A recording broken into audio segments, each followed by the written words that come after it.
Welcome back to Hall of Fame College Football. I'm your host, Jason Watkins. And if you love college football, you know you're in the right place. So before you forget, smash that red subscriber button, like our videos, and don't forget to ring the bell so you don't miss one moment of Hall of Fame College Football. Welcome back to the show, everybody. Glad to see everybody in here. Legends, Sooner Mike, Kyle Dupuis, Chicken back in the house. Good to see Chicken back in here as well. Who else we got so far? Everybody sound off when you get here. Make sure you wipe those feet and hit that like button. We sure appreciate that. Should have possibly the coach here in just a bit, as well as JJ Kitchen from Talking College Football with JJ Kitchen. Yes, Norm is in the house. Come here, Norman. As you can see, the big head dog is here. Yeah, anyway. But this big old dog is something else. Hey, glad everybody's here. Steve B, good to see you back, man. Hankster as well. Alan Woody. All right, Norman, you got to get down, buddy. Again, yeah, interviews from spring practice. Good to see it. Good to see it. Steve B, good to see you back in here, brother. Been a while since I saw you. I know you've got a new time in there on your job, so glad to see you can make it in for the live tonight. Going to talk about a few different things, folks. First and foremost, all this stuff that's going around concerning the post-spring transfer portal. If you're listening to Josh Pate from the Late Kick, it's going to get wild and woolly, and I wanted to talk about how concerned, if any, Sooner fans are about the possibility of losing, key pieces to their program. Oklahoma, you're not hearing any certain names or anything like that, but after what you saw last week with Caden Proctor, basically throwing Iowa back under the bus, choosing to go back to Alabama, you heard Pate say that, that's going to be he said pretty mild concerning, the rest of what's going to happen post April 15th. No players are safe right now. And I mean, no players who are safe. There's no players who are safe, Pate says. None. That's a little bit scary. And the reason I think that a lot of this is coming about is because of the fact that the recent rulings that you've seen in courtrooms concerning restricting player movement in the portal is really left. We've been saying for a long time that the NCAA has almost no teeth. They really, really have no more teeth. They are basically sitting back. Once that injunction came down about being able to restrict player movement whatsoever because of their ability to earn money, I think it's been really, really clear that the NCAA no longer has any power whatsoever when it comes to what's going on. Now, it's real easy for us to blame players. Don't hate the player, hate the game, though. Don't hate the player, hate the game, because the way things are is it's all a result of the way that things have gone for the last 4, 5, 6 decades in college sports. It just is what it is. The fact is that everything has been done under the table for so long that that's the only way it could be. And now I think a lot of players are exercising their whatever little power there is to make sure that they can get what they feel like they deserve. I think that the closer that you end up getting to actual rules and being able to, let's say, have some form of revenue share. And when I say that, I'm not saying that these guys should be getting half the money, any of that kind of stuff. I don't want to see it go, I don't want this to turn into the NFL. What I do want to see is if you could slot all that stuff in, you get everything above the table. The NIL could start being what it's supposed to be, which is essentially the top 1% of players, which is really, this is all boils down to about 1% of players in college sports that are going to, be affected by NIL, right? Not true NIL. And when I say true NIL, I mean not just a collective that's deciding we're going to give away this amount of money to everybody to entice them to come to Oklahoma, Alabama, wherever the case may be, right? What happened is the collectives, and I think a lot of people are starting to notice this, that's the problem. Collectives aren't, and I'm not bad-mouthing any collective in particular. What I'm saying is that that's not what this is supposed to be, right? You got to think about the guys like Caleb Williams, Bryce Young, guys like that have national endorsement deals similar to what you would see from a guy like Patrick Mahomes in the NFL. These guys, that's actual NIL, name, image, and likeness. Getting paid to endorse a product, to endorse a service, whatever the case may be. When you look at Caleb Williams, he had deals with Dr. Pepper and Nissan, and among others, right? You've heard reports of him making as much as like $10 million the last year in endorsement deals. That's not coming from the school itself. What's happened is once the NCAA got kind of put their feet under the fire by Justice Kavanaugh in the Supreme Court, they threw NIL out there without any real regulations or anything like that. And NIL started being misused, just like everything else gets misused in college sports. It's just one of those things that it happens all the time.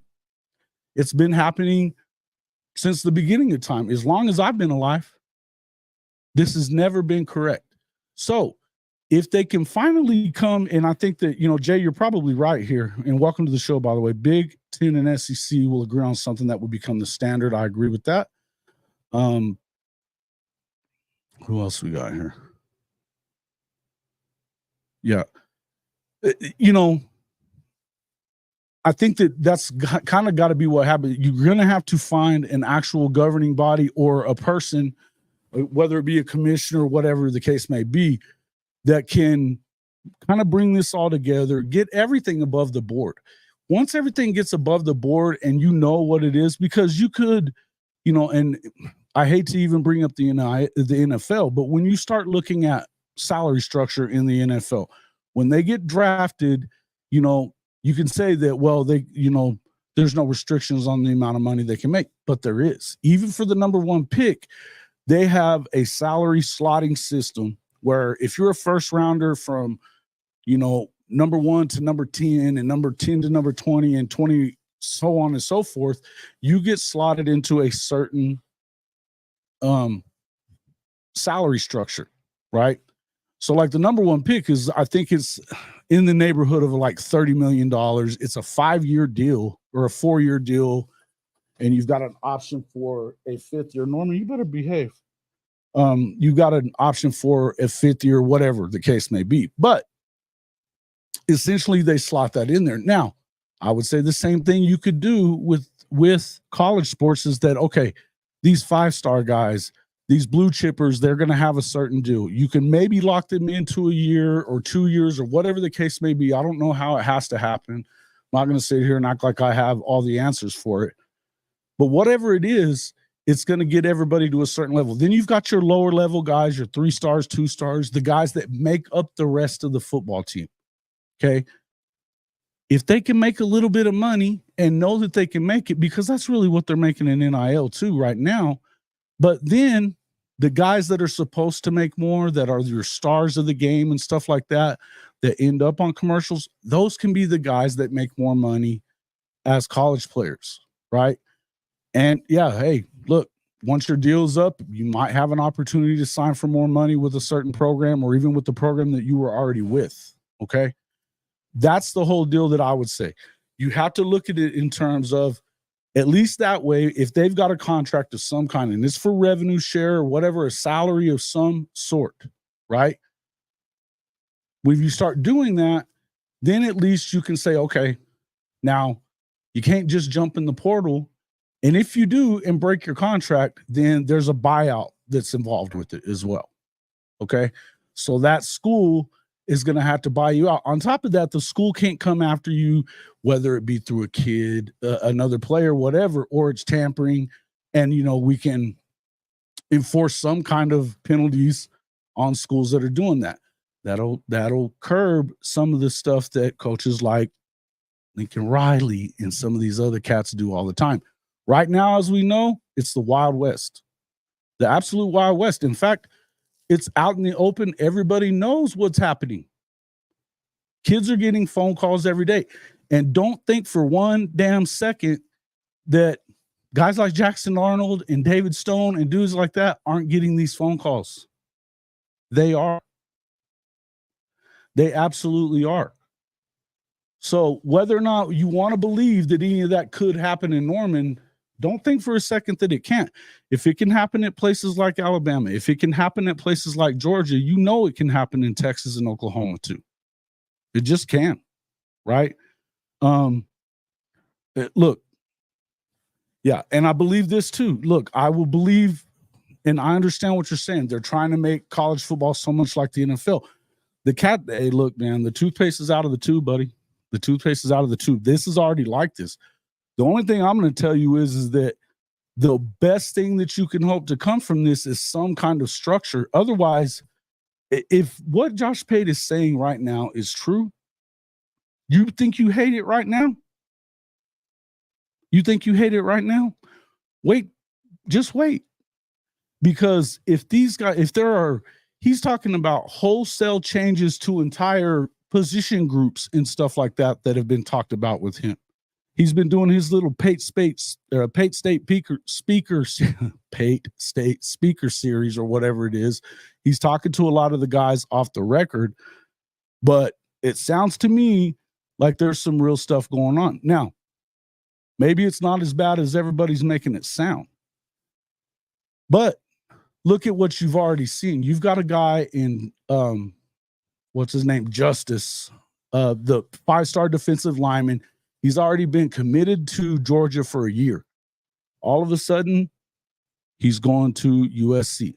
He's flipped his commitment to USC and Lincoln Riley. Okay. You've got the quarterback also, Juju, that's also from Georgia, who as he is committed to Lincoln Riley and USC. They went from like 18th, 19th, something like that, or maybe even further down the list to like number 3 in the rankings in the last couple of days. Right? Why? How? Don't just tell me it's because they've got this great coach that was coaching with the Rams and all this stuff on the defensive line or anything else in these new coaches. Don't give me that shit. You know it has something to do with NIL, promises being made, stuff like that. Now, there's a plenty of time for us to see different things in recruiting. I mean, we're talking, this is March. We're still in March. There's a lot of stuff that can happen until, before December. That being said, you just got to be careful what you wish for here. And I'm telling you now, if they don't find a way to collectively bargain, whatever it is to do all this stuff, you're probably going to find out that some of these kids are not going to end up in the same place even after the spring. You don't know what the hell you have. You've heard guys like Kirby Smart say stuff like, hey, I just wish I knew who my team was going to be for the next year. That's a lot to ask for right now, because right now there are no rules. There are no rules. Yeah. Yep, you have to. You have to. Livable wage, health insurance, things like that. Kerwin, you're not wrong. I mean, here's the thing, and don't get me wrong. These kids are getting great just to be able to play at a big time program. When we start talking about Oklahoma, Alabama, SEC schools, stuff like that have all this money and everything else, they're going to get the best healthcare possible. They're going to get, whatever. There's going to be some level of retirement at some point. A lot of this kind of stuff is going to happen. And it's just going to have to. But the people that are kicking and screaming about the changes that are coming on, they're already happening. But I think we have to kind of take a step back and realize that it's not necessarily the worst thing in the world. Is it shitty right now because we don't know what's going to happen and we're worried about the guys that you've worked so hard to get into your program? Now all of a sudden they could be gone tomorrow, right? I hate to see that. Yeah, it always has. Look, but how did he say that, Kyle? How did he say that? He said that this is going to be, if you think of the analogy that he used, right?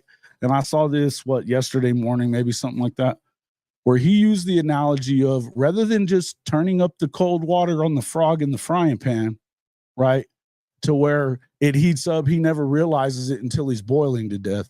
It needs to be hot, and it's going to be crazy like that. That's what he's talking about right now. That it's already going to be boiling when you throw the frog in, which means that this is going to cause people to freak the crap out, and they're going to realize that you have to make these changes. That's the good thing. That's what he's talking about, right? Right.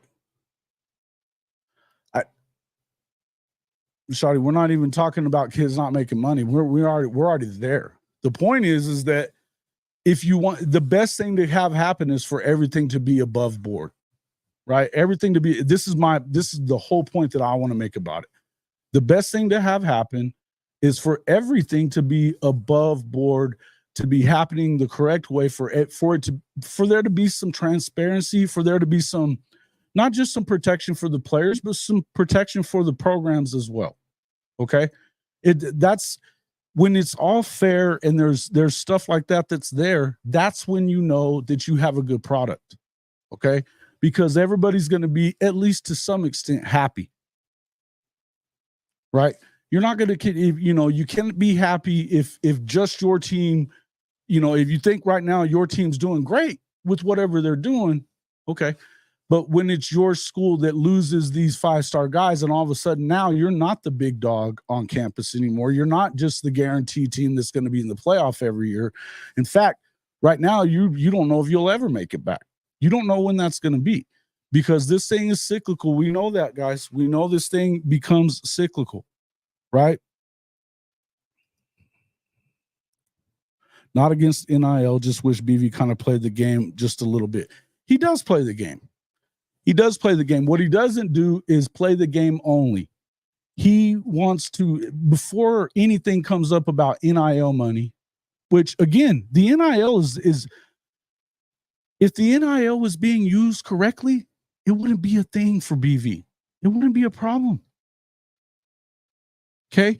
If you actually were doing revenue share and you slotted it the way that you would slot it for a draft pick, right? You got a 3-star guy, you got a 4-star guy, you got a 5-star guy. Okay, quarterbacks, whatever, defensive linemen, your guys that are worth this, and then your guys that are down here, and they have to build themselves into that.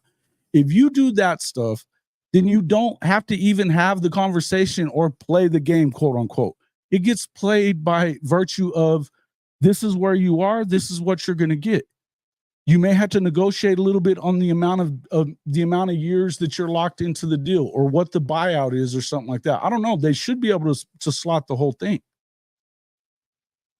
But in the end, it would be fair for everybody involved, and you don't have to worry about, okay, is this guy going to be gone next year? And if he is, what do we get out of that?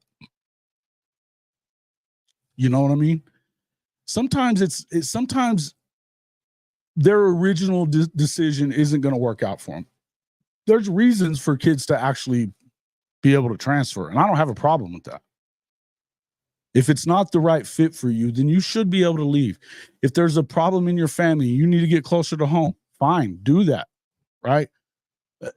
There's circumstances that are going to allow that. But at least if you have these kind of regulations in place, guardrails, if you will, then you know that you don't just lose everything like that, right?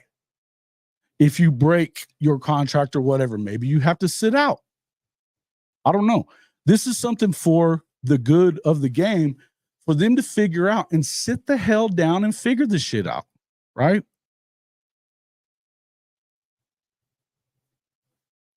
Mm. Yeah, collective bargaining. Let's see what you guys got to say. Welcome in, Kerwin, by the way. Shawty, Jay Chapman didn't say, hey, what's up, Mars? Mars Jams. Appreciate that. Mm-hmm. Yeah, look. I think the good thing, if you're an Oklahoma fan, be glad that he's not Dabo Swinney, right? Because he don't want to play the game at all, and they don't even have a collective that's working on the behalf of them, really, as far as from what you hear from circles around Clemson. Now, don't get me wrong, they're paying somebody, but he's not embracing it. He's not embracing the portal when he should be embracing the portal. I mean, I wanted to talk a little bit about this too. We have The Athletic put out their rankings for coaches, and one of the guys that does it still has Dabo in the top 5. In fact, he had him at like number 2. I was like, dude, what the hell has this guy done in the last 3 seasons? Nothing. And he's dragging his feet and freaking out. But there's definitely, you're going to have to figure out how it is that you can make this work from here on up. Yeah.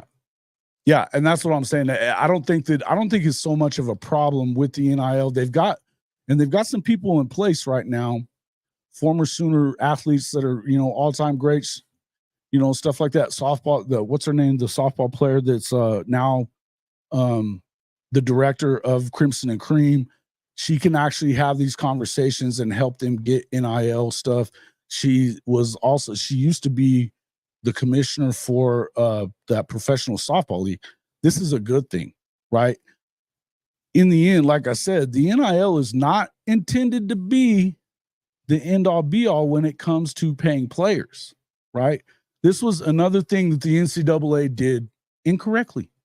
They had no plan for when they eventually lost a court case, which you had to have known was coming for years. I've been a sports writer for the better part of 2 decades, and you could see it coming the entire time. Yeah, Lauren. Yep, Lauren Chamberlain. But every scholarship player is getting paid. But again, if you're doing it the correct way, it's above table. And there's not somebody who's going to sit. They can cap. It's slotted. They can all be the same within whatever it is, your college football subdivision, however they end up working that out. Okay. You can do all that kind of stuff. If you don't, fairness will never, ever be a thing. And it's not, I know it's never been a thing, guys. I understand it never has. It just hasn't. But bottom line is you just gotta figure it out, man. Why should I want to have to sit out though? No, you shouldn't want to. You shouldn't want to have to. In the end, look, whatever they come up with, I don't care. I don't care how they come up with it. And again, I feel like if you have a rule somewhere in place, like kind of like what it is now, you get one free transfer, whatever, you can be immediately eligible, whatever the hell it is. Or if you transfer, you got to buy out of whatever contract it is, fine. Make it punitive for them to do that though, so that at least if they do it, there's a real reason behind it. They're not just losing money for no reason, right? You know what I mean?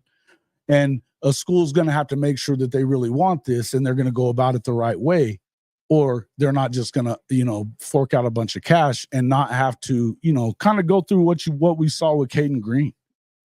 You know what I mean? Love you too, Carl. In any event, all I'm saying is I want to see this thing get under control, because I think that what you're seeing is a lot of these folks that are saying similar things to what we saw Kyle and some of the other guys saying here earlier, is that they're getting damn sick and tired of college sports right now because it's turning into the NFL. College football fans, by and large, the ones that are true college football fans really don't like the NFL that much. That's not what they watch it for, right? They love their school and they don't want it to be the NFL, right? I don't know that you're ever going to unring that bell either when it comes to being able to kind of change the way things are. I mean, I think that there's going to be similarities there, but you don't have to go all the way there either. Do I love the direction this has all gone in? No, I don't have a problem with paying players, but I don't like the way that realignment is going, some of that other stuff. I just think that It's not being set up correctly. I also believe that what the SEC did last week, as we talked about, was bullshit when it comes to you're going to keep the same schedule. We already knew you were going to keep an 8-game SEC schedule. You talked about that last year, but we were going to switch the schedule that Texas had versus Oklahoma had, which half of the league was playing Oklahoma year one, half the league was playing Texas. Then it was going to switch, right?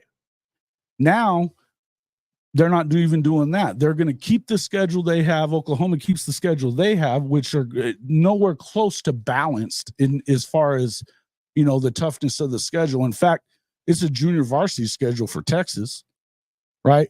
But they get to keep that schedule and they just switch it to home and home. I have zero understanding about that. That's bullshit. And they've yet to give an explanation for that makes any sense whatsoever. But these are the kind of things that, it kind of pisses you off. Here Texas is, you're glad that you're going to the SEC because Texas is no longer going to be this, unstoppable force when it comes to pushing people around. You figure Greg Sankey's not going to allow that, blah, blah, blah, blah, blah. The SEC doesn't give a shit. Apparently he does. Yeah, make it be above the board. Exactly, Fatty. That's what I want to see.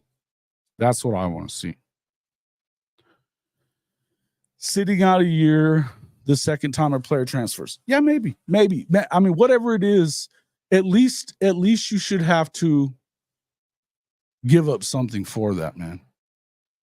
You know what I mean? You should have to give up something for that. Yeah. Okay.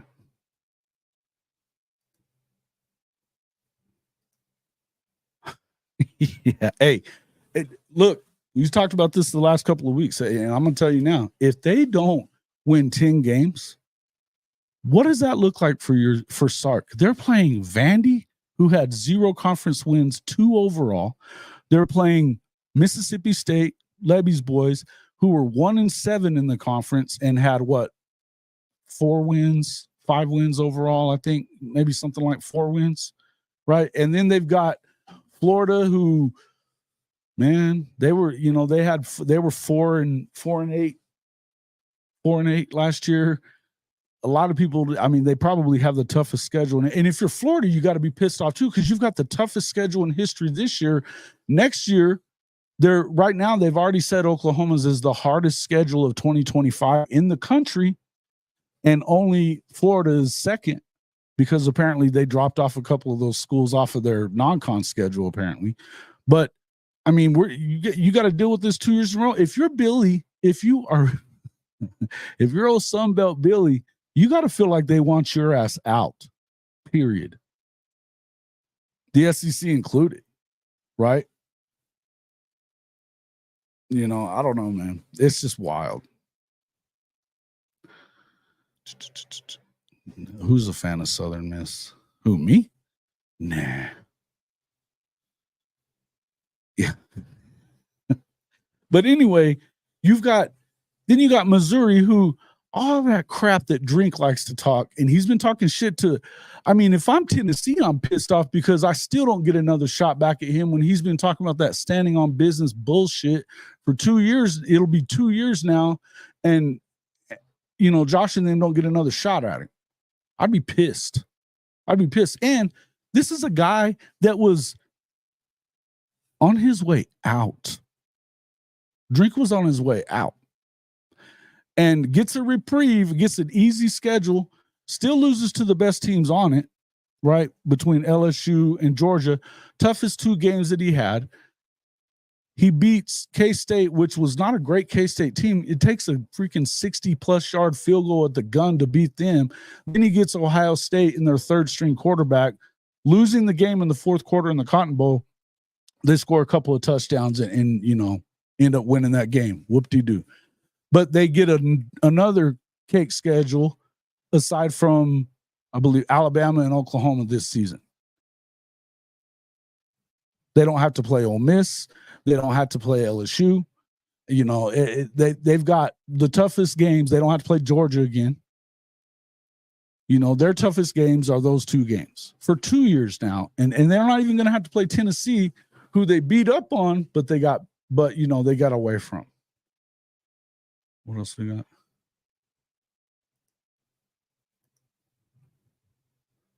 Yes. Okay. Yeah, I heard that some clown in the comment section last week said that Del Conte begged to get Georgia 2 years in a row and to get their rivals, quote unquote, 2 years in a row, so they'll get A&M 2 years in a row. Then he had the nerve to say, "Hey, we got to go to the swamp and we got to go deal with Mississippi State and the Cowbells too." Dude, that's a freaking total of 4 wins from a year ago. Shut up. You know, get out of here. Mm-hmm. I think it's obviously there's something up there.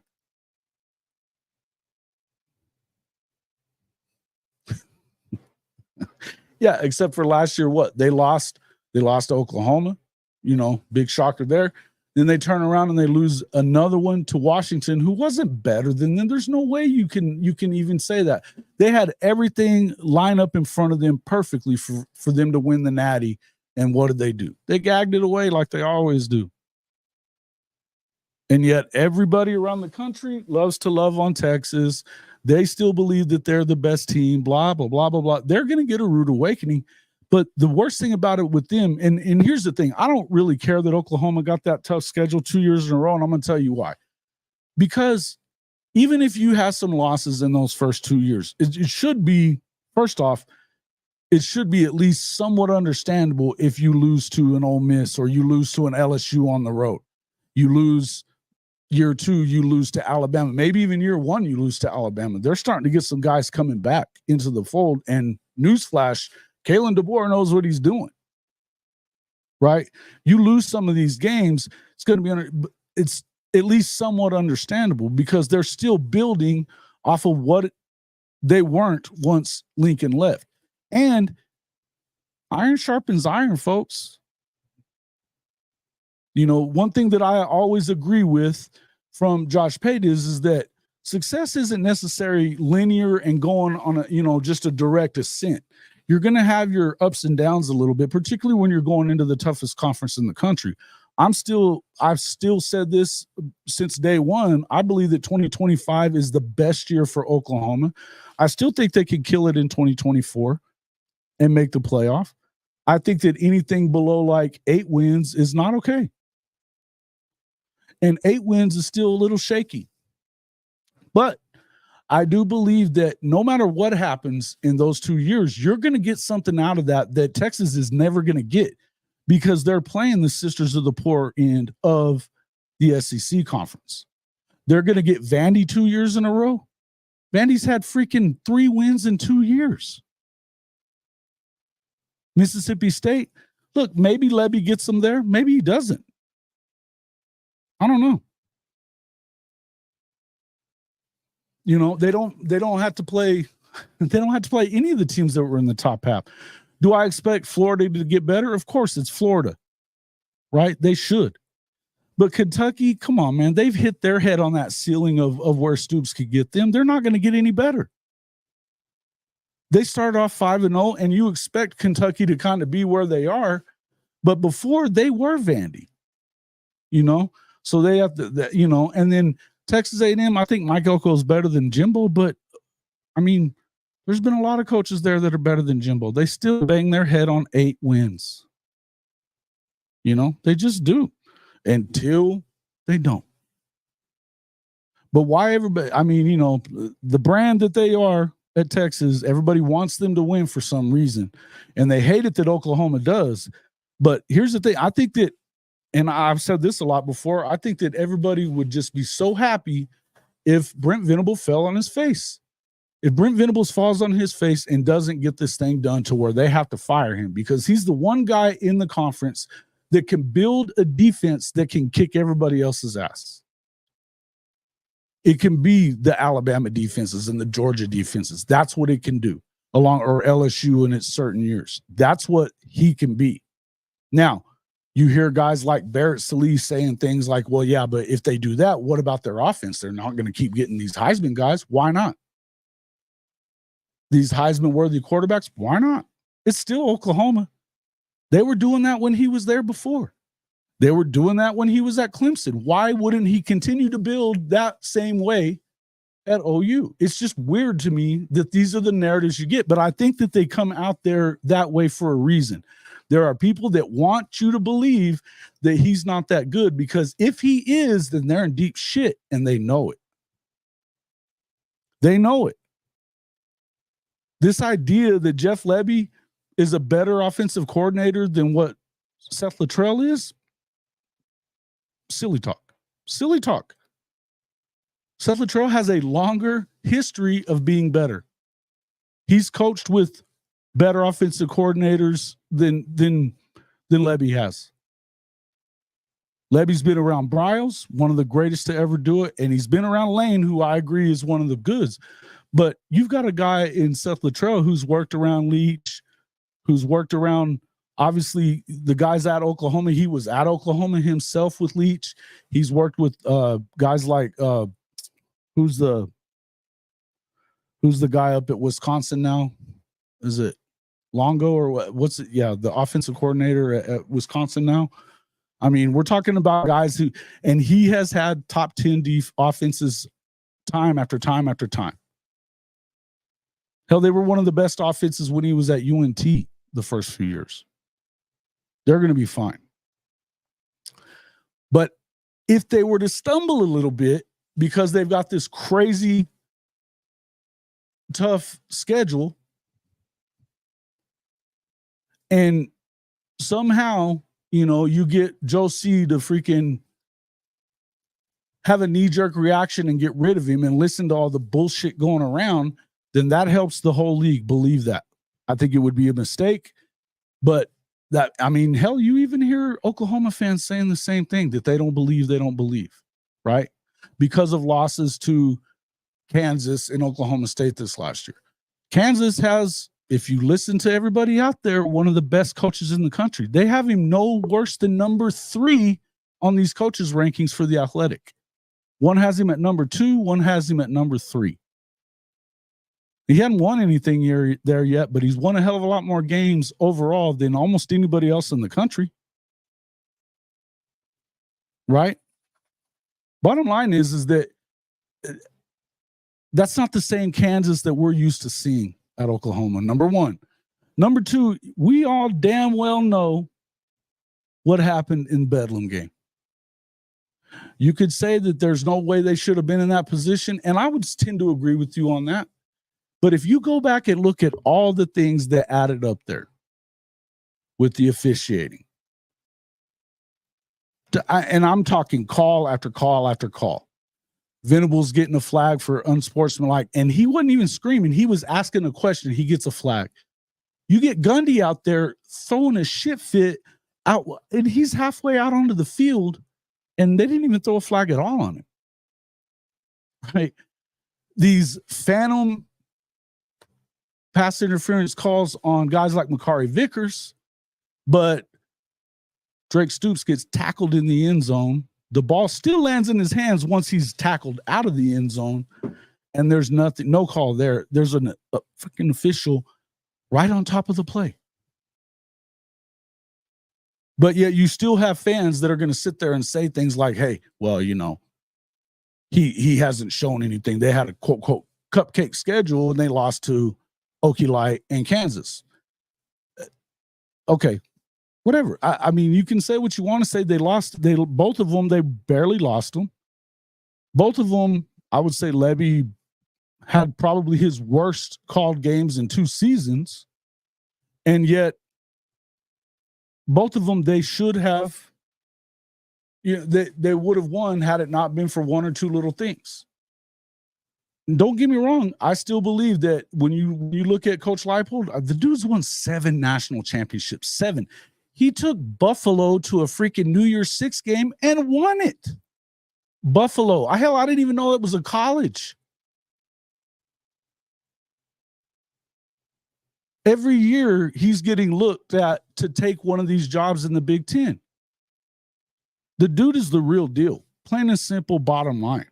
Imagine what he would do at a place like Penn State. You know, And not to mention the fact that they've also beaten every other major team except for K-State in the conference, in the Big 12. They've already beaten Texas. They've beaten Oklahoma State. They've beaten Baylor. They've beaten Iowa State. All these schools that they weren't supposed to touch in that league. And they've already done it. And this is in the early parts of his career, too.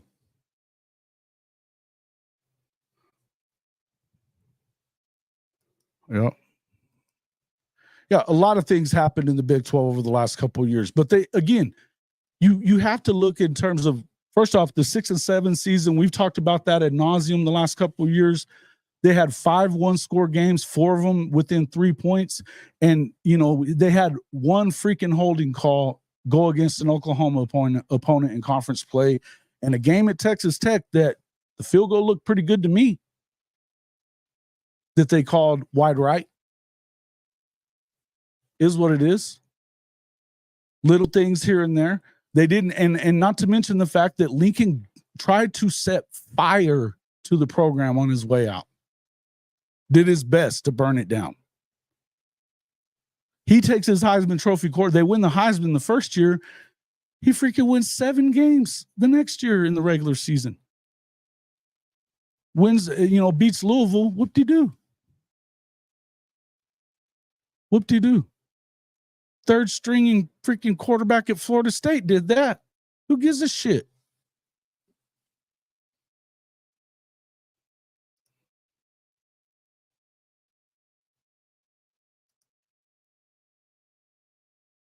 Yeah. They have improved their defense, those Sooner Cowboys. They have. Right? And when it comes to Bazoo, we talk about every other game LSU gets to hold for some odd reason, whatever. Okay. Look, but you got to realize is that Sooner Cowboys, they have been able to do that. They've gotten better, and they're going to continue to be better. Watch, year 3, I don't care that, first off, Hank says this a lot, and I like it when he brings that up. You start looking at this stuff,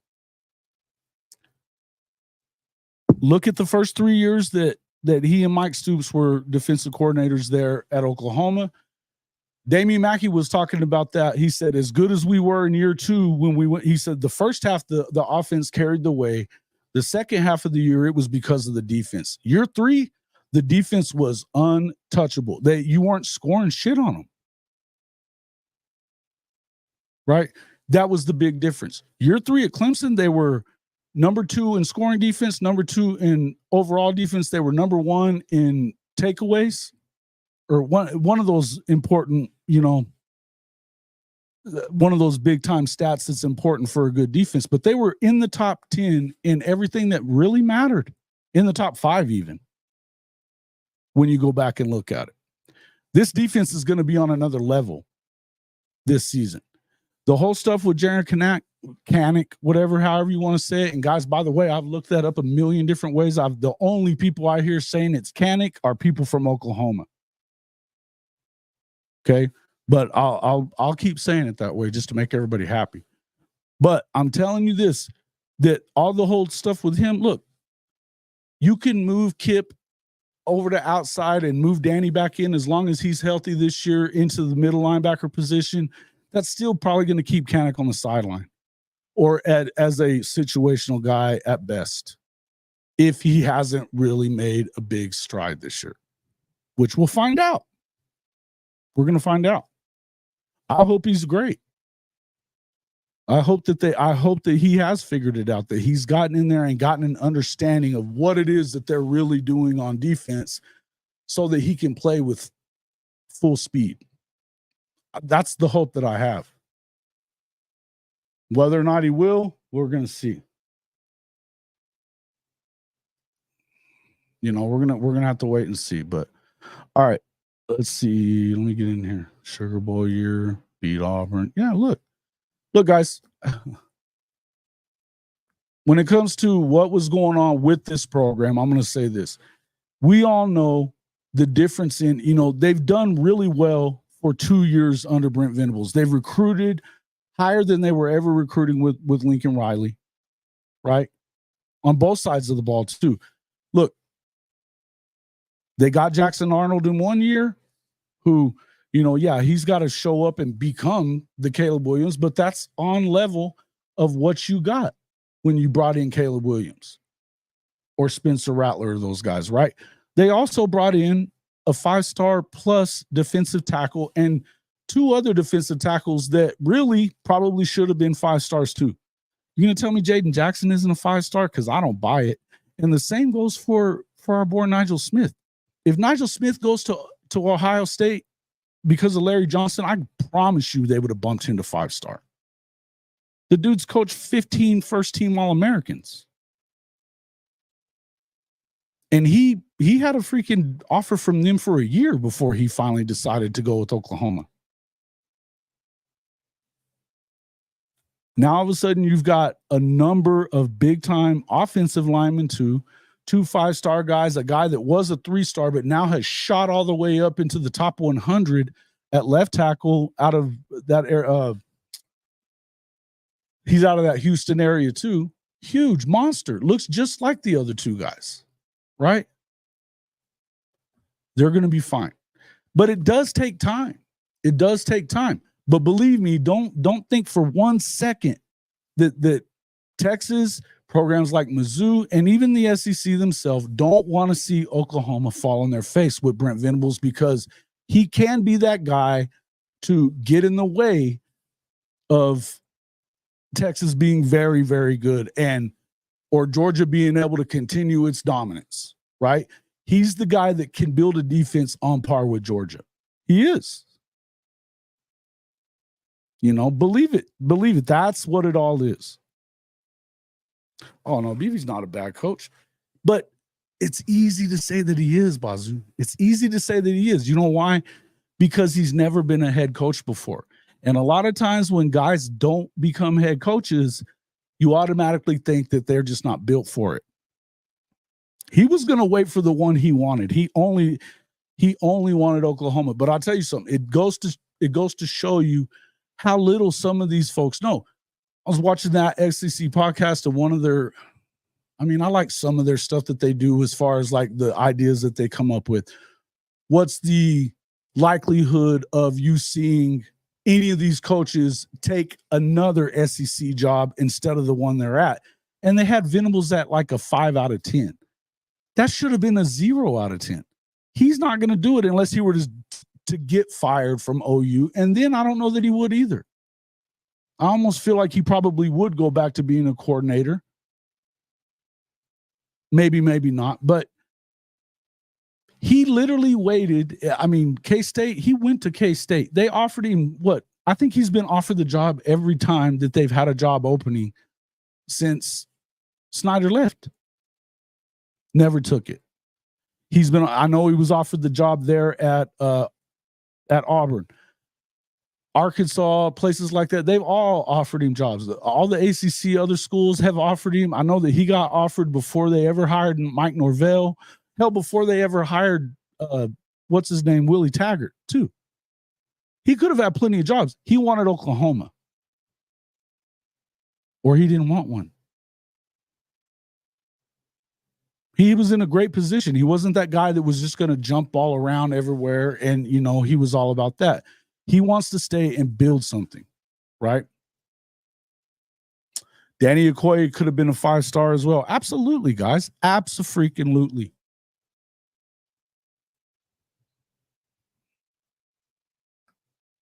Oh, here we go with the Zach Alley stuff.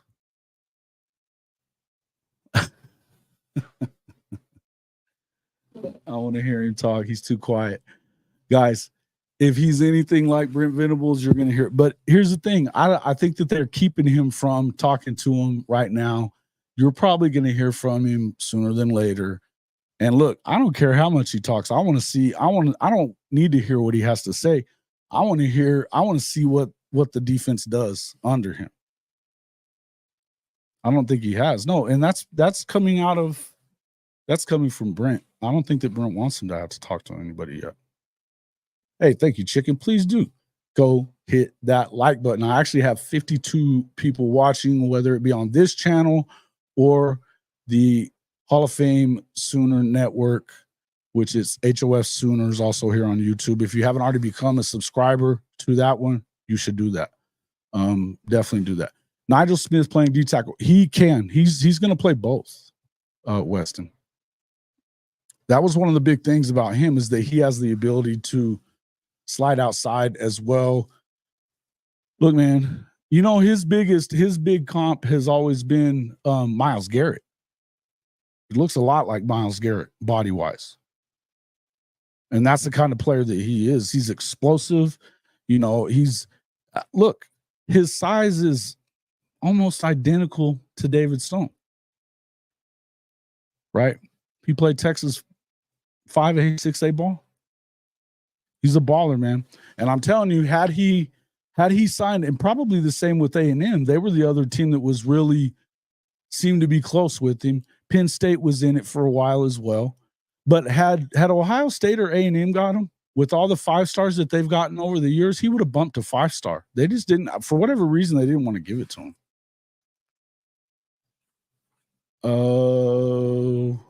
I guess it'd be landing by a couple of games. Yeah. I mean, it is what it is. I mean, I also think that Lanning didn't go into the same situation that Venables went into either. In the end, it doesn't really matter what happened before. I mean, we're talking, though, you go from 6 to 10 wins from year 1 to year 2 after you saw basically they flipped over 92% of the roster in his first 2 seasons. You know, he had to literally get rid of all of it pretty much.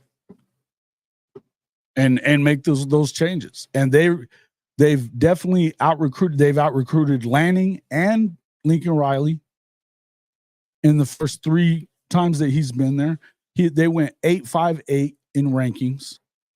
He's gotten 4 top 100 defensive line prospects in the last 2 seasons, which is more than they had gotten top 100 guys on the defensive line in 15 years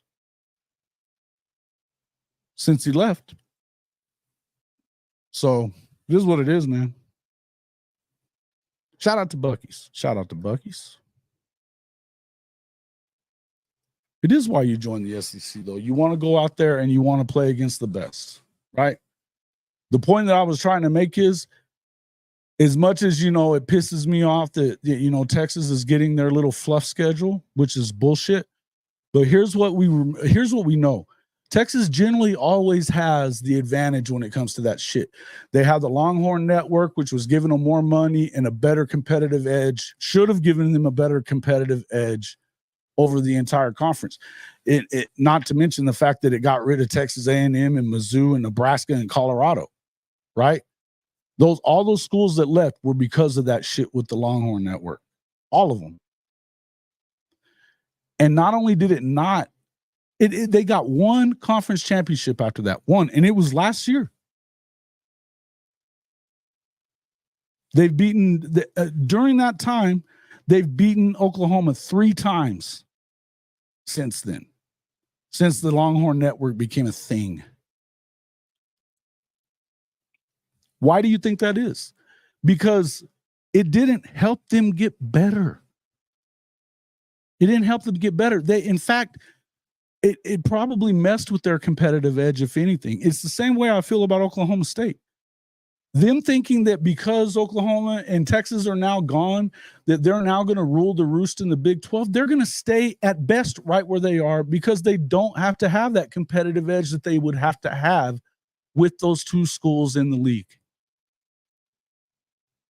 You don't have that team to get up for and to really work. You know, you have to work your ass off for year after year.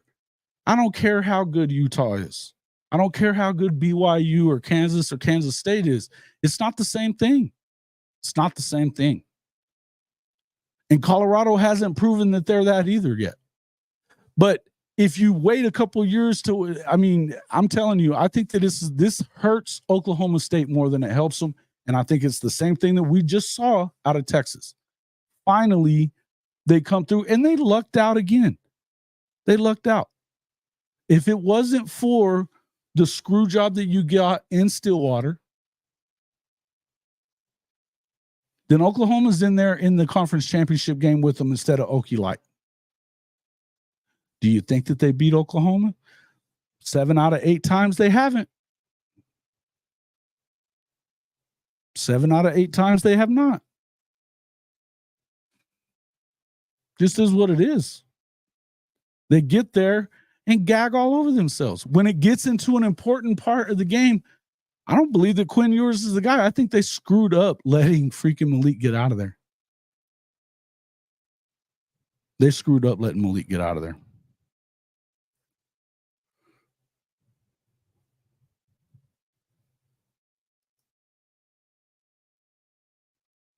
What I love is how BV allows freshmen to do interviews. Not one kid hasn't impressed me in their interviews. Yeah, I like that too.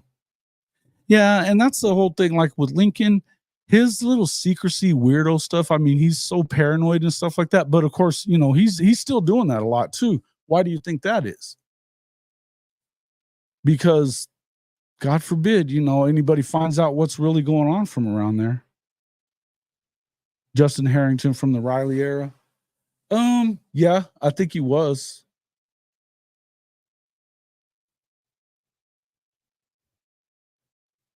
No, Harrington's not at Mississippi State. Mm-mm. Key Lawrence is. Yeah.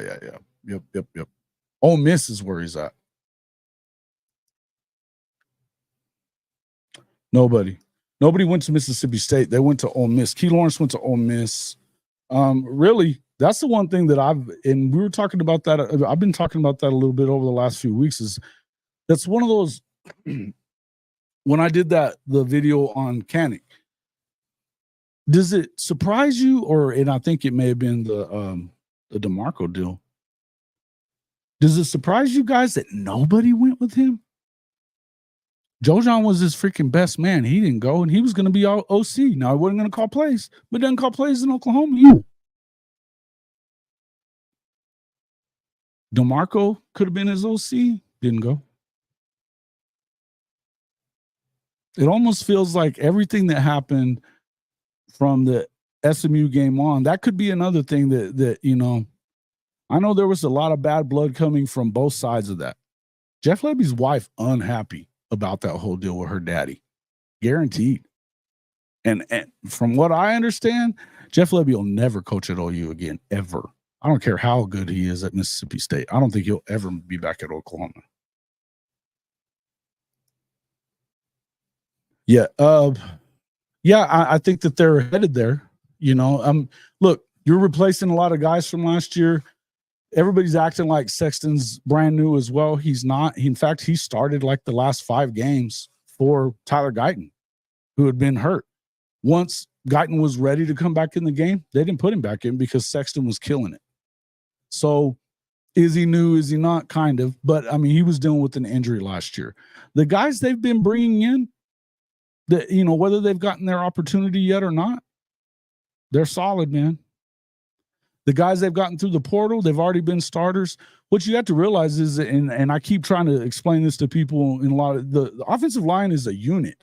It's not about one person here, one person there. They all have to work as a unit, or else you got it all screwed up.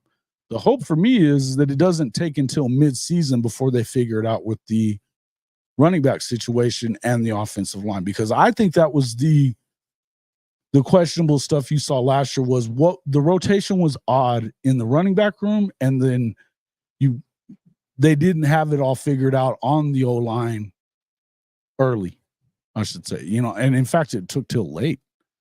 They weren't terrible, but it wasn't the best unit out there for sure.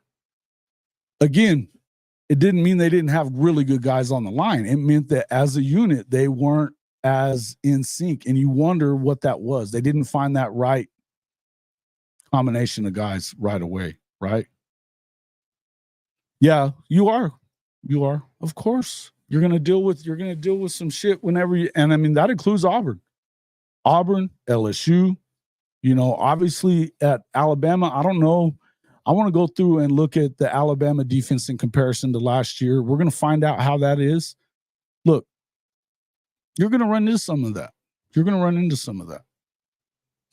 What I would tell you is that Bill Bedenbaugh is the best offensive line coach in the country. If I trust anybody to get it done, it's him.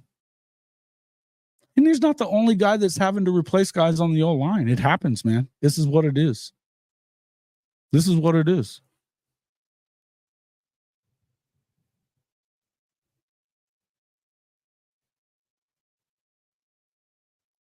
As ready as every other SEC O-line. Yeah, listen.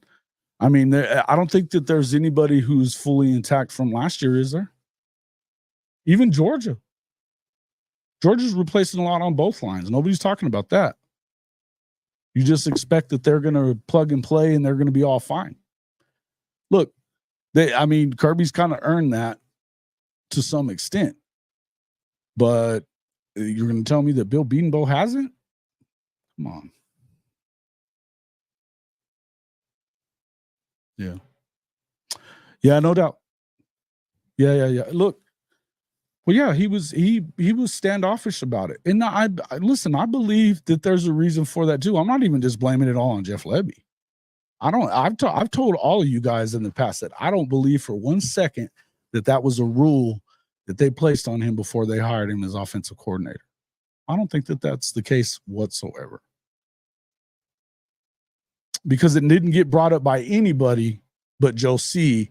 that first night. Then all of a sudden, oh, well, yeah. My bad. Everybody's, it's my bad, everybody. Come on. I don't buy it. But what I would say is, was it handled well either side? No. And again, let me say this one more time too. The idea that Oklahoma is all of a sudden a bastion for women's rights in the country is laughable at best. So stop acting like it is, because look, what happened down at Baylor, not everybody knows the entire story to that. And I would tell you that there's a lot of people that will back up Art Briles until the end of days, that shit was going on long before he got there. Did he make some mistakes in that? And was Lebby somewhat a part of that? Probably. And Briles definitely made some mistakes in how he handled things. But I wouldn't go so far as to just say that was all an Art Briles thing, or all a Jeff Lebby, Art Briles, Kendall Briles thing either. I wouldn't. There was already a culture of mistreating women in that school. Go back and look at some of it. But the idea that all of a sudden, Oklahoma is such a bastion for women's rights in the country is hilarious, by the way, folks. Come on.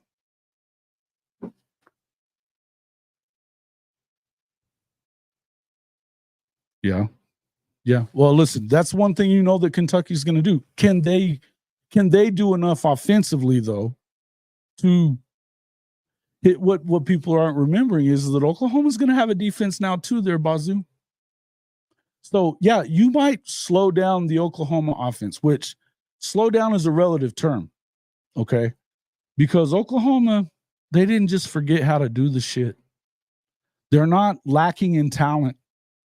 They've got a quarterback that can spin it, who's a better athletically gifted talent than the guy that they've had the last 2 years that had them in the top 10. They're running essentially the same offense with some different wrinkles. I would contend that they're going to run a more sensical play call. They'll have more sensical play calling coming out of Latrell than they did out of Lebby at times. Right? So you're going to also have to keep up with them going up against what should be a top 20 at worst defense in the country. And maybe a top 10. If they stay according to what you've seen everywhere else he's been, they'll be in the top 10 on defense. So guys, teams like Kentucky, teams like Auburn, teams like, LSU, everybody that they play, they're not, in Mizzou, they're all going to have to go out there and score on one of the better defenses in the country. This is why I'm not just saying that I think that they're going to go in and compete right away, because I think that, because they're, you're going to believe in this offense, this, and that. I also believe that as big a part of it as anything is what the defense is going to be. That's the truth of it. Yeah, no doubt. Yeah. Knock it off. Over here trying to eat the woodshed, guys. This dog is crazy. Back up, Norman. Quit trying to eat the woodshed. Oh, go ahead, dog. Norm, the chewing the schooner. I know. Trying to eat the woodshed in the schooner. Get down. Get down. Kickers got to get. Yeah, a lot of stuff has to happen, man. A lot of stuff has to happen. Yeah, look. Well, when you start thinking about what was the biggest hole that you got on that offense, really, aside from the offensive line, obviously, you had to replace Stoops. You got to replace Stoops and his production. Burks is that guy that should be able to do that and then some, right? Much as I love Drake Stoops, he's not the athlete that this kid is. Oh, dude, they lost. Yeah, their D-line, they lost their D-line. They're all new. They're all new. And not only did they lose their D-line, they lost their D-line coach. He went back home to LSU. How Sark let him get out of there, I have no idea. They got Colin Simmons. Colin Simmons is a bad dude. Yeah. Yeah, and Burks was Purdue's version of Stoops, faster, more athletic, all that. Look, Stoops does what he does with heart and precision route running, right? He has made himself a place in the NFL, probably as an undrafted guy. But because of that, because he works different, he's that Julian Edelman type, Wes Welker, whatever. Probably not going to get drafted, but you're going to find a place for him to play somewhere. Believe that. He might, and to me, I still believe, I don't give a shit how fast Xavier Worthy is. His numbers weren't necessarily better. Yeah, of course he did. That's the whole thing. He's a football player. The dude's a football player, right? Xavier Worthy's this track guy with freaking, that plays football. Good for him. Good for him. He set the combine record. Go look at their numbers in comparison to each other last year. Xavier had more yards. He didn't have as many touchdowns. Yeah, couldn't get 2 yards when he needed them. Is what it is. All that, and look, the whole combine makes me laugh more than anything else when it comes to talking about Texas's ass. Thank you, chicken. That's exactly right. Who gives a shit about what you run the 40 in? I want to see what you do in the pads during the game. I want to see that. Who gives a shit about the 40 times? Most people could care less. Shoddy talked about it that day when we were watching that film from some of those guys, and he was like, look, you know what you look at? How they Pac-Man. How many of those little lines are they eating up when they do their thing? Football speed and track speed are different things. Norman, stop chewing on the freaking woodshed. Get. Damn dog. Yeah, it is, man. Yeah, it's just another thing for, look, man, it is a beauty pageant. It's something for them to put on television for people to talk about. And God, to me, though, all the greatness that they did in that combine just makes their season look worse. They lost to Oklahoma and they lost to Washington second year in a row with all those quote unquote first rounders. What's the excuse for not winning a natty? You weren't going to have to deal with Georgia. They were knocked out. I mean, Alabama got them out of your way. I mean, Michigan, yeah, whatever. They shouldn't have been able to. They should not have been able to roll over Texas the way they rolled over Washington, and Texas should have been able to roll over Washington the way that Michigan did.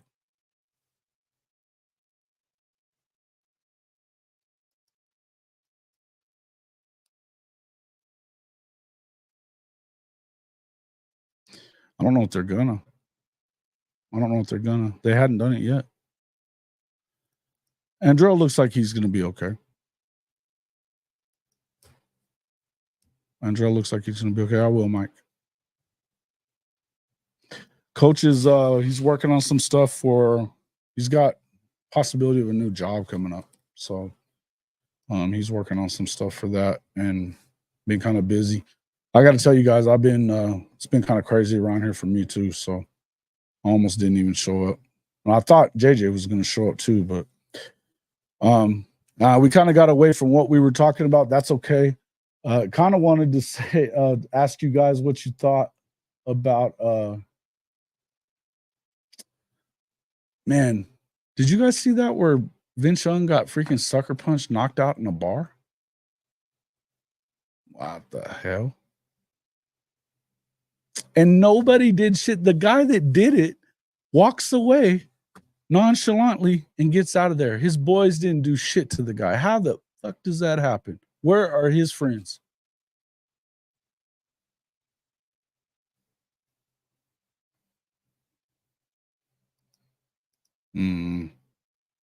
That's a good question too. Jatavion Sanders only got up 8, huh? Yeah, they didn't talk about that. That doesn't help their narrative.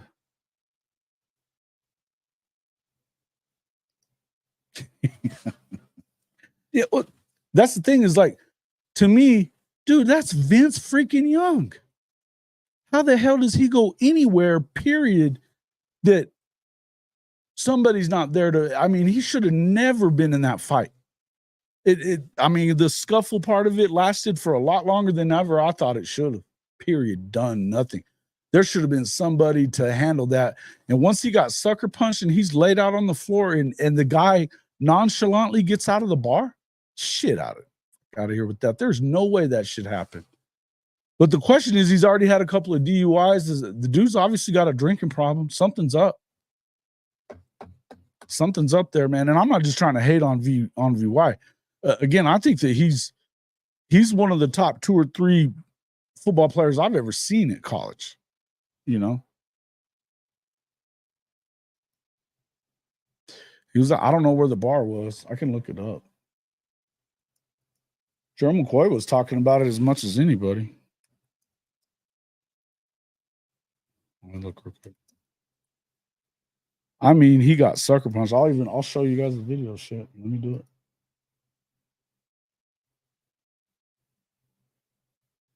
There we go. Let me present that.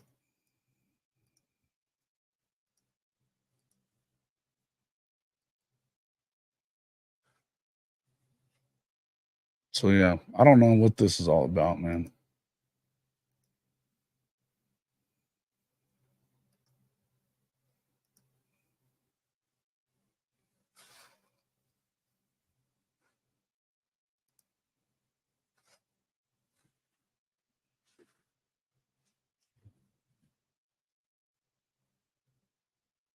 There was somebody trying to pull him away.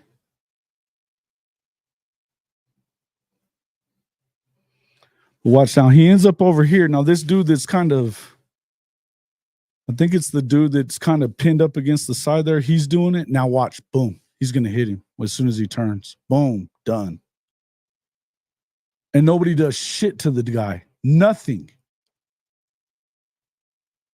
Unfucking believable.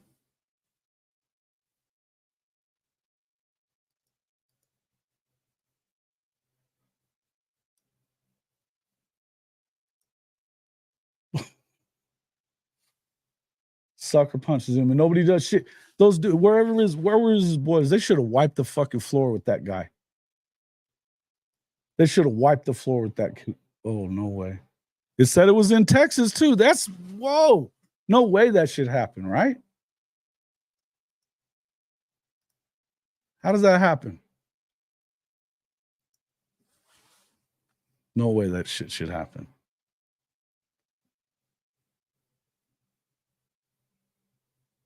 He just kept walking on out of there. Some crazy ass shit, dude. How does that happen? You think anybody would allow some shit like that to happen to Baker or Kyler or Landry or any of these guys? Any of them? Hell, I bet you there would, if any Oklahoma fan would not allow somebody to do that to Caleb Williams, even after he left to freaking USC. Mm-hmm. He'd have never gotten into the fight.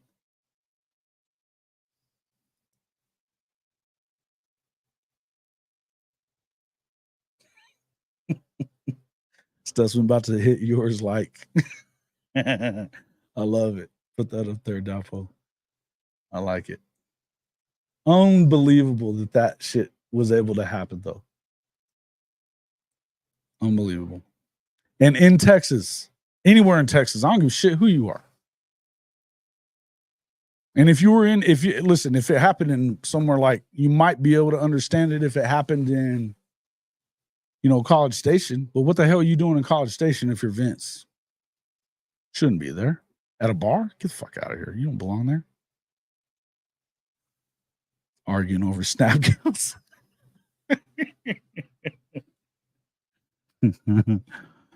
Or who should have won the Heisman that year? Unbelievable, man.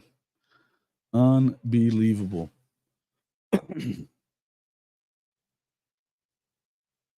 Yeah.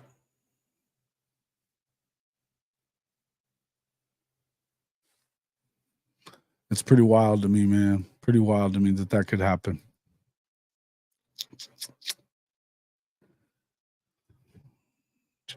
I got sucker punched in Sweetwater. That happens. That happens. Did you tell me you were an Okie?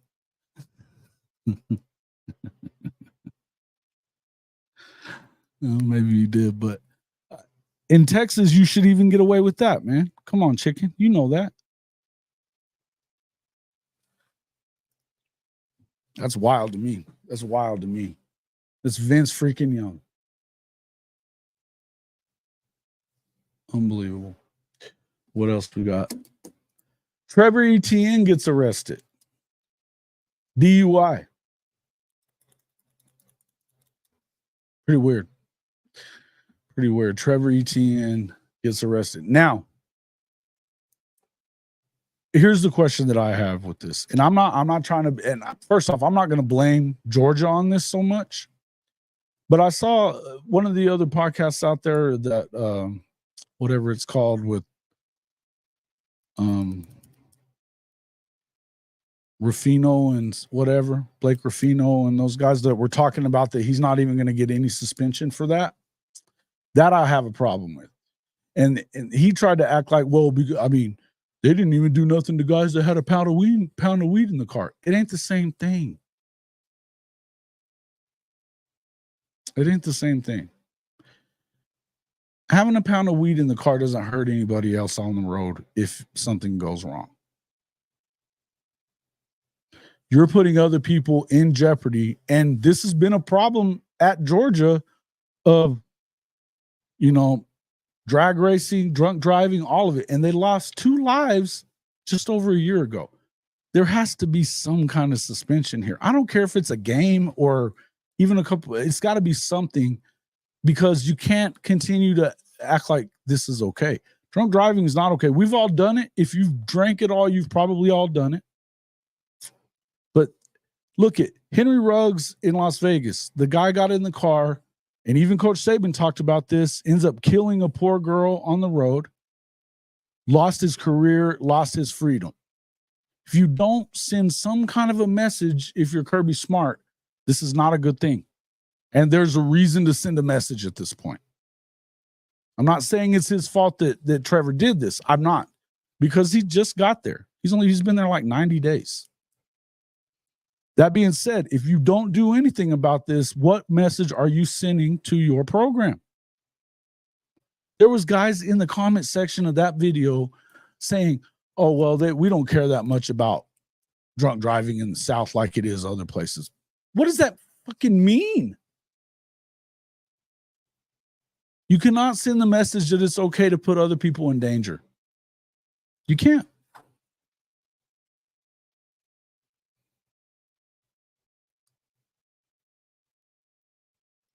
Yeah. They reported a suspension.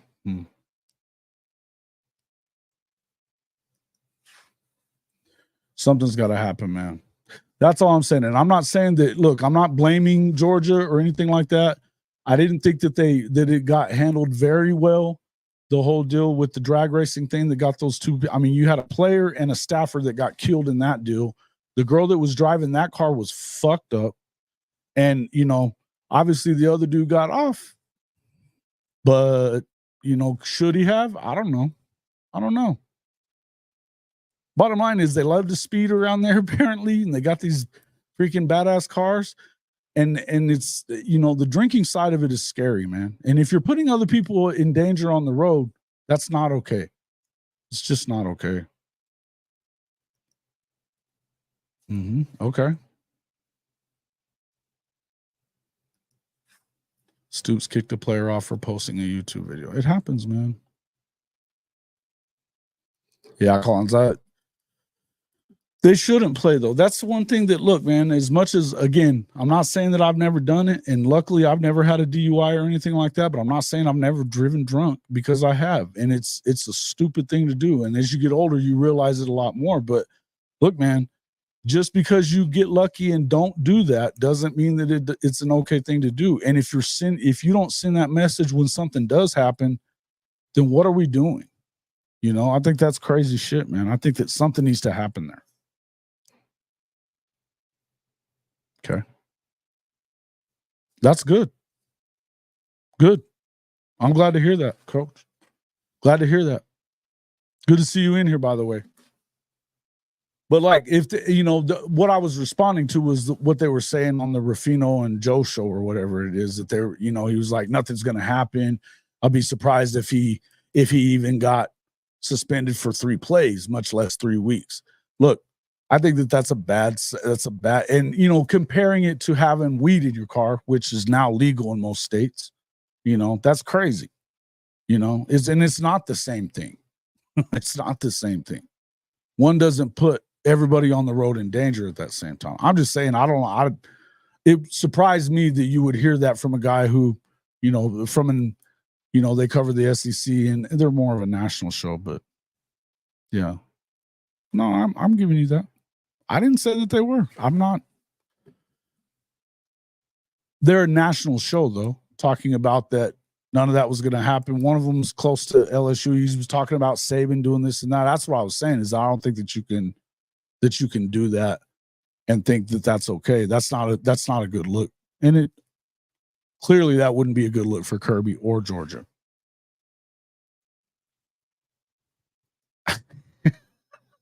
A chicken. Probably so. At least. Yeah. Welcome in, though, Coach I.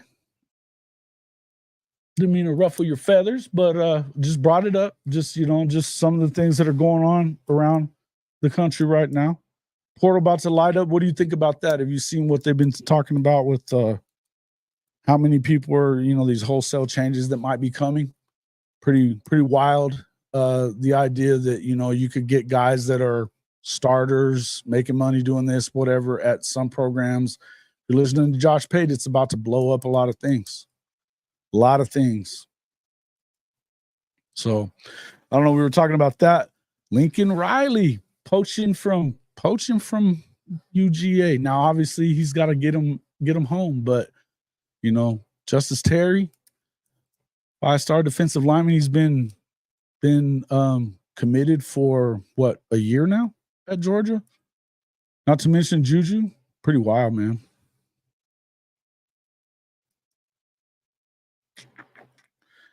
Can it gets the portal? Somebody has 2 in that linebacker room, maybe 1 from the receiver room. There might be 1 or more from the receiver room that could go from Oklahoma. I could see that. We're talking about guys that are probably going to miss time, though. What Josh Pate's talking about is guys that are not in danger of losing a position, that they're supposedly starters. And not only are they going to be gone post April 15, but they've already got the guys replacing them, because there's nothing you can do to stop tampering or any of that other kind of stuff right now. That's the difference. I mean, that's a different deal than what we've been seeing coming into this so far. You just keep seeing it evolve over and over and over again. And that's where I feel like, again, I'm going to say this one more time. This is why you want to see this collective bargaining stuff kind of take place. Get a hold of it. I'm not saying to freaking stop kids from making money. I've never, ever been that dude that says the NIL isn't necessary, paying them isn't that ain't me. You and anybody who watches this show knows that. The quicker this all gets above board, the better for everybody. Yep. Culture is that much more important. And I think that that's where, see, look, I'd love to know who he's talking about, and I guess we'll find out. If it all goes down like he says it's going to after April 15th, when the spring period, all that stuff happens, then we'll probably have a good idea of what's being, what he's talking about. But are you going to see a ton of it coming from places like Oklahoma, Georgia, Texas, Alabama, or are we seeing more of these Texas A&Ms or Ole Miss or Ohio State or somebody like that who culture may take a back seat to some of the other stuff? Money always comes first, because I think that can kind of bite you in the ass. Okay.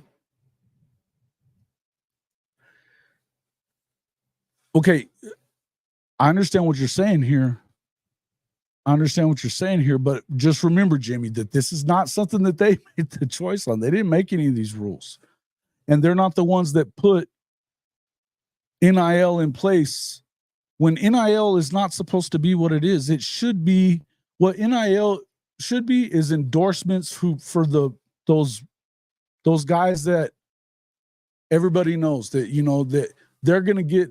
The people giving them the endorsement money are getting equal value out of that because the guy has popularity that he can leverage to help that company. That's why they're paying him.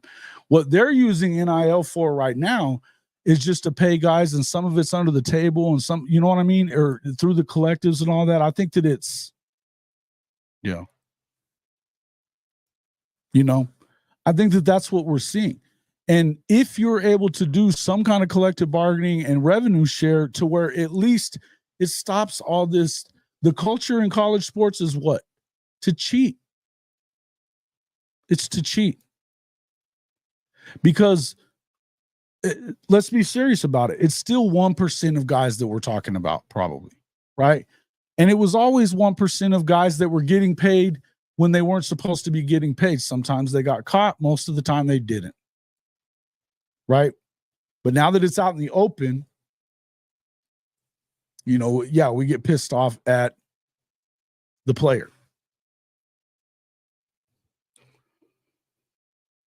Because of potential playing time. Yeah, well, but that's what I'm saying is what Josh has been talking about, coaches, that he's not talking about playing time issues. He's not talking about that. He's talking about guys that are coming in as quote unquote starters, he says. It's going to make he said that it's going to make the Caden Proctor thing look mild. I don't know what he's talking about. I haven't seen or heard any of it myself, but nothing should surprise us at this point.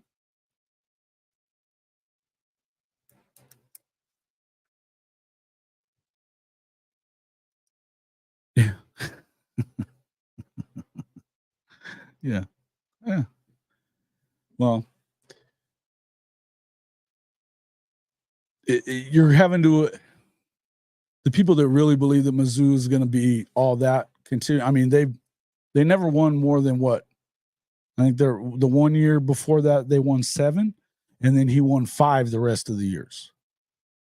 5 or 6 it was 5 or 6, and then 1 7-win season in 4 seasons before last year.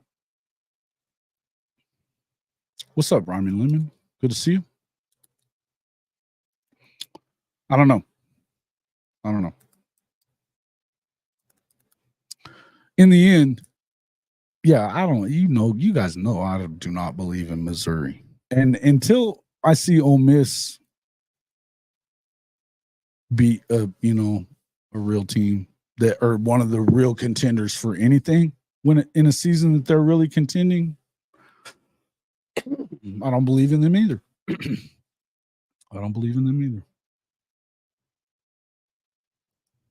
Yeah, there are expectations. Nobody, Hey, man, before they were getting paid, there was expectations. Chicken, you know that. You know that.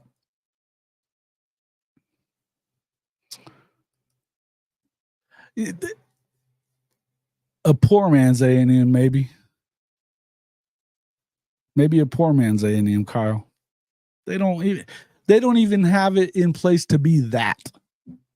1 year or whatever. Yeah, they get good for them. They got 11 wins.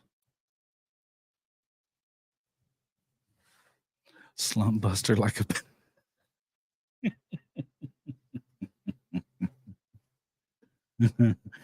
I like this very much. Oh, that's some funny shit. Yeah. No, I do. And I'm just saying that, these guys that look, the expectations are real no matter what. I think they were real beforehand. They're real now. And I certainly understand what you're talking about. Look, as much money as you're expecting and all that, you need to step up and make it happen. But when it comes to like Missouri, I mean, they got one. Look, they got all this supposed money. Somebody anonymously gave them $100 million to use in NIL or whatever, and they still didn't get inside the top 20. I mean, they stayed in that's the highest they've ever gotten in recruiting was number 20 this season. They keep talking about how Oklahoma doesn't have a good NIL program, but Oklahoma was in the top 10 again. What are we talking about? What are we talking about? I love that rhyming limit. That's some funny shit. Oh, man. Yeah. Look, I think Bama is it looks like Kalen DeBoer is starting to find his footing with this recruiting stuff and some of this other stuff too, man. They're not going nowhere. They're in the top 5 again, recruiting top 6, whatever it is now. What are y'all's thoughts about this whole Lincoln Riley at USC thing? Can he hold on to this class that he's got, particularly because it's mostly made of defense? We're hearing that the Juju kid is on flip watch for Colorado. So we'll see. Good coach is greater than NIL. I agree. To an extent. You can talk people into that shit with money if it's the right kid. Because again, it's easy for us to sit here and judge a kid on that goes just for NIL or whatever, but you don't know what kind of situation they have at home. Some of them need to have that conversation. Now, some of their parents are smarter than others and know more than others about the situation, what they have to do. But sometimes if you're hungry, you're hungry. That's just period, point blank. There's nothing you can really say about that.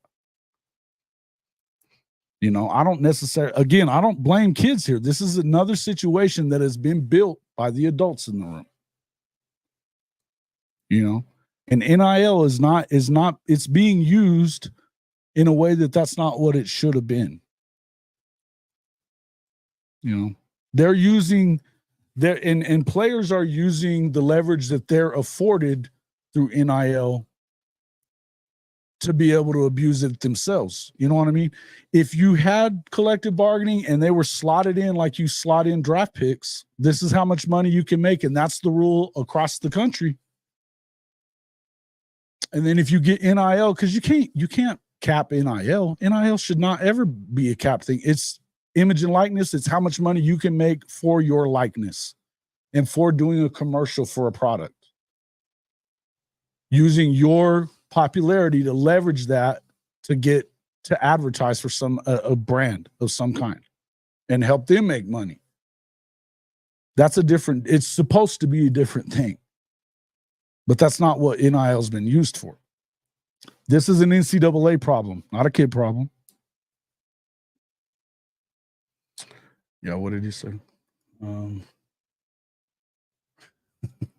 I know you're right. You're right. Mm-hmm. No, hey, listen, until he has it turned around, I'm not going to believe that. Mm-hmm. Yeah, He's still way up the list on these top 25 coaches lists as well. You know that neither BV or neither BV or Marcus Freeman are on either top 25 lists. They're not even like the honorable mentions for either one of them. And they've beaten a lot of those coaches, Sark included, you know. Mike with the Diego Sanchez record. That was pretty good stuff. Yeah. Yeah. We're going to, hey, look, Lincoln Riley's going to have to show his stuff. I agree with you. You guys know how I feel about that. But look, man, 2 years in a row, that if he pulls it off, if he ends up getting Justice Terry, I mean, you got to think about that. That's 2 years in a row that he got a Georgia defensive line guy because of their NIL stuff or whatever it is out there. I understand that they hired new coaches. They've done that before too. Yeah. Well,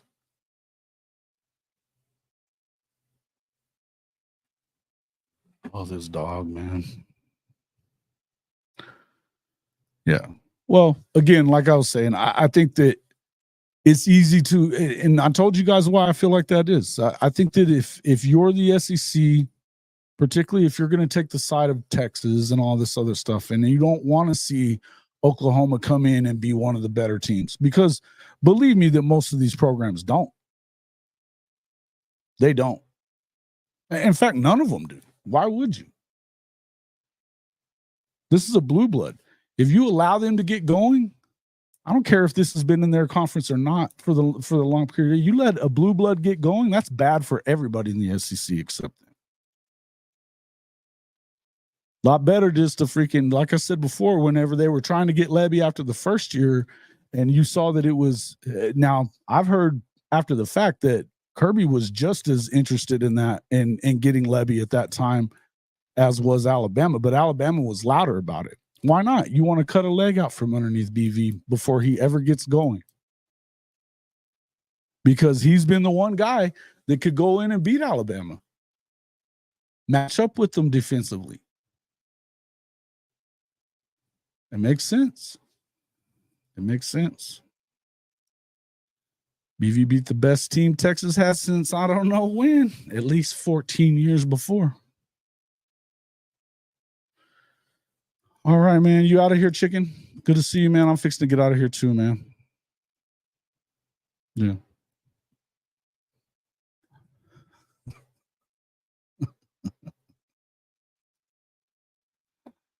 Yeah, I'm not ready to talk too much about CW. But hey, look, he's talent-wise, man, there's no denying that. I think that he got hurt more than anything last year. Yeah, I know. That's what I was just saying. You can't want anybody else in the SEC to be able to get going. And anything goes as far as, hell, you live in South Carolina. You know what his defense has meant to Clemson? You know how much it meant to Clemson?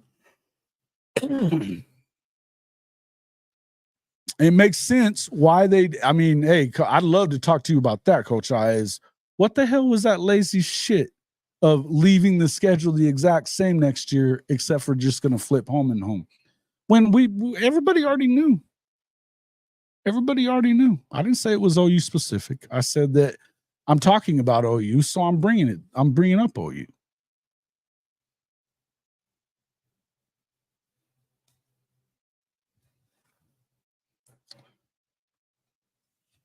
But I think that's lame. I mean, I think it goes to show that what I was saying earlier in the show is we were hoping that you weren't going to see any kind of special stuff going to Texas. But if anything, it shows you that the SEC fears Texas less because you're going to give them that same trash schedule. The only two, that are going to be good teams are going to be that are on their schedule in the conference are Oklahoma and Georgia.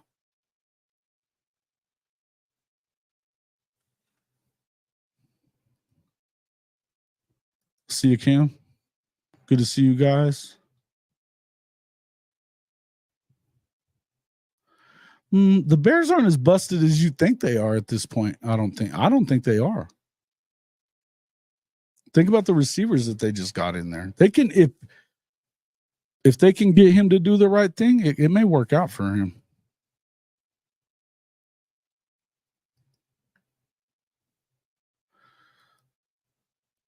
Mars, good to see you, brother.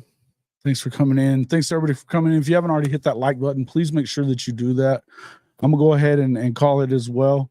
Let me know what you think about some of this stuff, guys. Give me your opinions on some of this stuff. I mean, we just I kind of expected to have Coach come in and JJ, but neither one of them made it. But just wanted to talk a little bit about some of this stuff and let you guys know I'm still around. I know I hadn't done a ton in the last week. Got some personal stuff I've been dealing with myself, but wanted to talk about at least a little bit of it. Appreciate everybody coming in as always. Still working on getting that. I've got some stuff coming up about Venables, some from Coach's perspective, and Coach knows him, professionally, worked with him quite a bit whenever he was at Oklahoma before. And so, he can talk about the differences in then and now, like I said, I didn't see anybody talk to Coach V at media days last year as much as Coach Roybal did. So again, I appreciate everybody coming in. Let me know again what you think. If you hadn't hit that like button, please do. And folks, look, it's a help for you guys to go in and check out this Mint Mobile thing. But I'm going to tell you, having used it myself now for almost a full month, I'm getting rid of Verizon myself. I've had it as a secondary phone. I've kept it on that line the whole time. You lose nothing there. $45 for 3 months of unlimited talk, text, and data on the nation's largest 5G network. You're not going to lose anything there except for a huge bill. Make sure you get on there, trymintmobile.com/HOF and check it out. Hey, look, it definitely helps the program, but it absolutely helps you as well. You can become a member of the Hall of Fame Mafia by, getting down there at CFP-pod/join. Low is $2.99 a month. Get into our Discord. Get into some of our members-only content as well. Our show merchandise, we're continually updating some of that stuff in there. Jump in there and check it out. We even have a new, hey, for some of you guys that are golfers or, like those kind of polos and things like that, we have an amazing new deal with them. Check in our comment section. We have a new deal with mailreg.com. Amazing stuff. I'll have to show you guys the new shirts that I got coming in, or that I just got in. And as much as I love to play golf, it's amazing stuff. A lot cheaper, amazing, good looking stuff. If you're a golfer, man, this is the kind of stuff that you want. Take a look at it, and we'll definitely, it helps us out. But the free way to do it is just make sure you've hit that like button, become a subscriber. That's the main thing. Share us with your friends. Again, we appreciate everybody coming on. Coach I, Kim, Lemon, Chicken, Sooner Legend, Ryman Lemon, Kim Hurst, Kyle. Let's see who else. Let me jump in. I'll make sure I say goodbye to everybody that came in. Jimmy Satterfield, good to see you again in here, buddy. Sooner Cowboys was in here as well. Kerwin, thanks a lot for coming in as well. Mars Jams. Yeah, man. Bazoo, thanks again for coming in. Auburn fan that's been hanging out the last couple of weeks. We appreciate that a lot. Fatty, thanks for coming in as well. If I missed anybody, my bad. Miguel, good to see you in there. What's he wowing about? Dapo, see you again. If I missed anybody else, I apologize, but thanks a lot for coming in, and we will see you guys all on the next one.